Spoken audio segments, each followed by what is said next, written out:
இப்பொழுது என் சாட்சியம் கூறுகிறேன். என் சாட்சியம் கடந்த ஆண்டு ஆண்டவர் என்ன செய்தார், இப்போ என்ன ஆண்டவர் செய்கிறார் என்பதை நான் சாட்சியமாக கூறுகிறேன். Testimony, short testimony. கடந்த வருடம் நான் அதிகம் பைபிள் வாசிக்க ஜெபிக்க உட்கார்ந்தேன். அப்பொழுதெல்லாம் ஜெபம் பண்ண வேண்டும், பாடல் பாட வேண்டும் என்று ஆண்டவர் எனக்குள் ஒரு உற்சாகத்தை தந்தபடியினால் அதிகாலையில் ஜெபிக்கவும் பாடல் பாடவும் வேதத்தை வாசிக்கவும் தேவன் கிருபை ஈவு இறக்கத்தை ஆண்டவர் கொடுத்தார். அவருடைய கிருபையினால் நான் பாடி அதிகாலையில் பாட ஆரம்பித்தேன். பாட்டு பாடவும் ஜெபிக்கவும் உட்கார்ந்து நான் இருந்தேன். ஆகவே அவ்வாறாக வந்தேன்.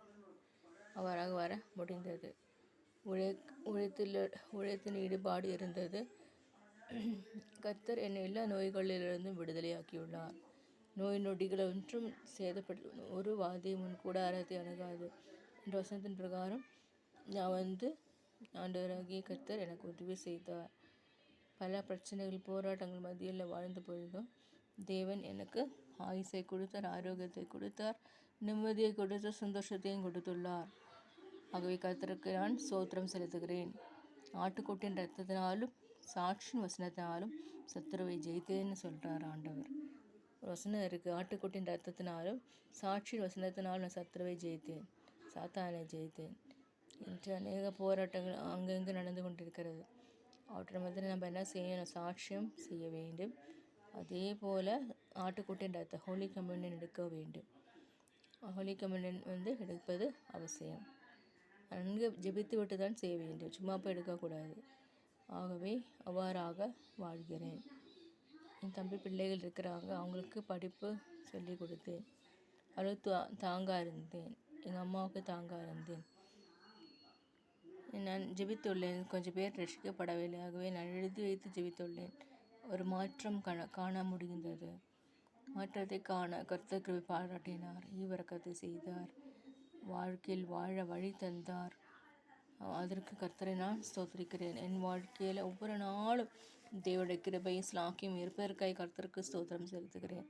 ஹபக்கூக் 3:19 ஆண்டவரை கர்த்தர் என் பலன், அவர் என் கால்களை மான் கால்களை போல் ஆக்கி உயரமான ஸ்தலங்களில் என்னை நடக்க பண்ணுவார். அதான் நான் யோசிக்கிறேன். கர்த்தராகிய ஆண்டவர் உயர்ந்த ஸ்தலங்களில் நம்மளை போக அனுமதிக்கிறார். நம் கவலைப்பட வேண்டாம். என் கண்ணீரெல்லாம் நான் வடித்ததுண்டு. அந்த கண்ணீரை கர்த்தர் காண்கிறார். எல்ட்ரோ என்னை கண்டார். ஆகவே இன்றும் உங்களிடம் பேசுகிறேன் என்றால் ஆண்டோட வசனமும் ஜபமும் பாடல்களும் தான். பாடல்கள் பாடுவது நன்மை நமக்கு உணவாக்க தரும். அவ்வாறாக பாடல்கள் பாட வேண்டும். வசனத்தை வாசிக்கிறேன். ஆண்டவரை கர்த்தர் என் பலன், அவர் என் கால்களை மான் கால்களை போல் ஆக்கி உயரமான ஸ்தலங்களில் என்னை நடக்க பண்ணுவார். அதான் நான் யோசிக்கிறேன். ஆண்டவர் உயர்ந்த ஸ்தலங்கள் இருக்க எனக்கு கிருபை பாராட்டும்படியாக நான் ஜெபிக்கிறேன். கர்த்தர் அற்புதம் செய்வாராக. இந்த நாளை கர்த்தரை கொடுத்ததற்கு கர்த்தரை ஸ்தோத்திரிக்கிறேன். வாழ இடம், உடுக்க உடை, இதே போல் உணவு தந்த தேவனுக்கு கோடான கோடி ஸ்தோத்திரங்களை அர்ப்பிக்கிறேன். தொடர்ந்து நடத்துவார். ஆமீன், ஆமீன்.